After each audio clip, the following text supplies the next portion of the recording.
ngayon namang tumayo at baka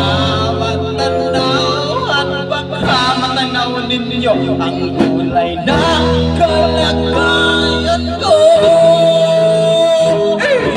Tao mo, nandyan po ba kayo sa loob ng malaking bayan, malawak na bakuran, mataas na pader, pinapaligiran at nakapilang mga mamahaling sasakyan, mga bantay na laging pulong na pulong, wala namang kasal pero marami ang nakabaro. Lumakas man ang ulan ay walang butas sa angkong mga plato at kutsara na hindi kilala ang totoo at ang kainilis puti ng gatas na nasakang at kahit na hindi Pasko sa lamisa ay may yabon. Sarap siguro manirahan sa bahay na ganyan, sabi pa nila ay dito mo rin matatagpuan ang taon na nagmamay-ari ng isa upuan na may pagkakataon ay pinag-agawan. Kaya naman hindi niya pinagkakawalan kung makikita ko lamang siya ay ang isisigawan ko.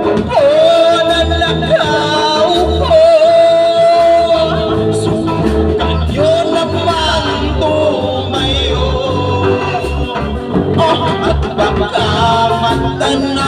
at baka matanaw ninyo ang tunay na kalagayan ko.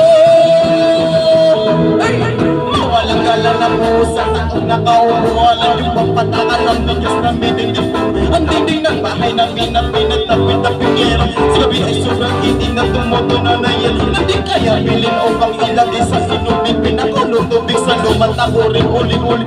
Gamit ng panggatong na ilalagdamay sa estero na nasilipin kusina sa umagi ang iban. Ang aking inay na may kayaman na sa sakadero, nagkagamit ka bang pang-ako na maisufin. Pero kulang pa rin, ulam matuyong isin, asin pinapay sa stomach habang pagkakasahin.